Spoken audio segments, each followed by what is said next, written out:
दोस्तों, आज हम इस वीडियो में बात करेंगे बिरसा मुंडा और उनके साथियों की, जिन्होंने जंगलों में, पहाड़ों में और अंग्रेजी हुकूमत के सामने खड़े होकर कहा था, हम गुलाम नहीं बनेंगे। आज की कहानी है बिरसा मुंडा, गया मुंडा, सिद्धू, कान्हू और एक ऐसी वीरांगना की जिसने हंसते हंसते मौत को गले लगाया, प्रीति लता वाडेदार। ये कहानी है उस आज़ादी की जो किताबों में पूरी नहीं लिखी गई। भारत की आज़ादी केवल बड़े शहरों की लड़ाई नहीं थी। ये लड़ाई लड़ी गई थी जंगलों में, आदिवासी इलाकों में और उन लोगों के द्वारा जिनके पास ना तो हथियार थे, ना ही सत्ता, बस हिम्मत थी और आज़ादी का सपना। बिरसा मुंडा ऐसे ही एक महापुरुष थे। बिरसा मुंडा ने बहुत ही कम उम्र में अंग्रेज़ों के खिलाफ विद्रोह का बिगुल बजा दिया था। उन्होंने ये लड़ाई तब शुरू की थी जब वो 25 साल के भी नहीं हुए थे। उन्हें बांसुरी बजाने का शौक था।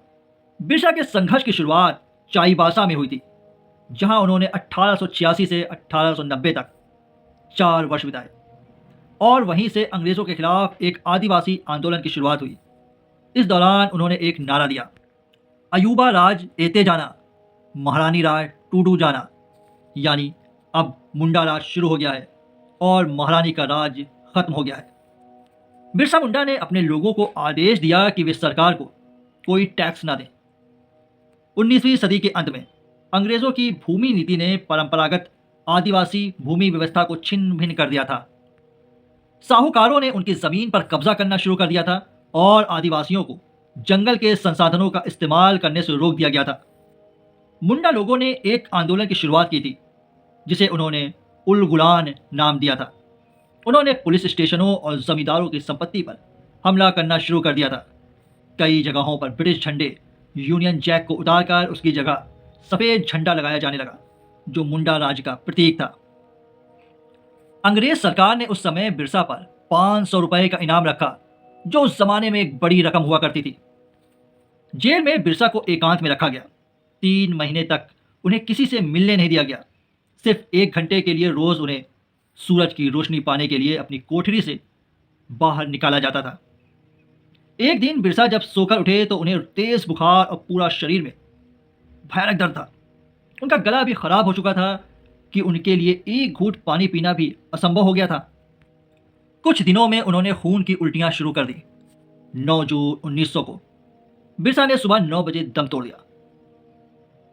पोस्टमार्टम रिपोर्ट में उनकी मौत का कारण हैजा बताया गया।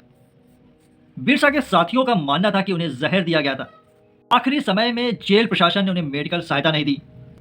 इससे इस आशंका को और बल मिला। अब बात करते हैं बिरसा मुंडा के साथी गया मुंडा। कोई आम व्यक्ति नहीं थे। वे बिरसा मुंडा के सबसे करीबी और भरोसेमंद साथियों में से एक थे। जब अंग्रेजी सरकार आदिवासियों की जमीन छीन रही थी, जब जंगल कानून के नाम पर उनका जीवन छीना जा रहा था, तब गया मुंडा गांव गांव जाकर लोगों को जागरूक करते थे।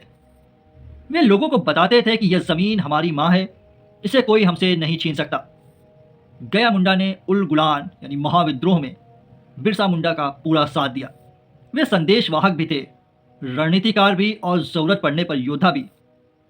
अंग्रेज जानते थे अगर गया मुंडा टूट गया तो आंदोलन कमजोर पड़ जाएगा, इसलिए उन्हें पकड़ने की कई कोशिशें हुई।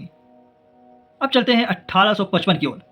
सिद्धो मुर्मू और कान्हू मुर्मू, 2 भाई, लेकिन सोच एक, अंग्रेजी अत्याचार खत्म करना। संथाल परगना में अंग्रेज महाजन और जमींदार आदिवासियों का शोषण कर रहे थे। तब सिद्धू और कान्हू ने ऐलान किया, अब बहुत हो चुका, यह धरती हमारी है। करीब करीब 60,000 संथाल आदिवासी हाथों में तीर धनुष लेकर अंग्रेजी सेना के सामने खड़े हो गए। यह विद्रोह इतिहास में जाना गया संथाल हुल के नाम से। हालांकि अंग्रेजों ने तोपों और बंदूकों से इस आंदोलन को कुचल दिया, लेकिन सिद्धू कान्हू आदिवासी चेतना की अमर पहचान बन गए। अब बात करते हैं एक ऐसी क्रांतिकारी की जिसने साबित कर दिया कि आज़ादी की लड़ाई में महिलाएं किसी से कम नहीं। प्रीति लता वाडेदार भगत सिंह और सूरसेन यानी मास्टरदा के क्रांतिकारी विचारों से प्रेरित थीं। 1932 में उन्होंने अंग्रेज़ों की पहाड़तली यूरोपियन क्लब पर हमला किया, जहां लिखा था, dogs and Indian are not allowed. हमले के बाद जब वे अंग्रेज़ों से घिर गईं तो उन्होंने गिरफ्तार होने के बजाय जहर खाकर शहादत दे दी। उनकी उम्र थी सिर्फ 21 साल। लेकिन उनका साहस आज भी इतिहास को झकझोर देता है। बिरसा मुंडा अकेले नहीं थे, उनके साथ थे गया मुंडा जैसे साथी, सिद्धू कान्हू जैसे विद्रोही और प्रीतिलता वाडियार जैसी वीरंगनाएं। ये वो नाम है जिन्होंने इतिहास बदला, लेकिन इतिहास की किताबों में शायद पूरा स्थान नहीं पाया। अगर ये नायक ना होते तो क्या आज़ादी वैसी होती जैसी आज है? आप कमेंट में बताएं। वीडियो पसंद आया हो तो इसे एक लाइक करें, अपने दोस्तों में शेयर करें, और हाँ, चैनल पे नए हैं तो इसे सब्सक्राइब करना ना भूलें। मिलते हैं अगले वीडियो में एक नई कहानी के साथ।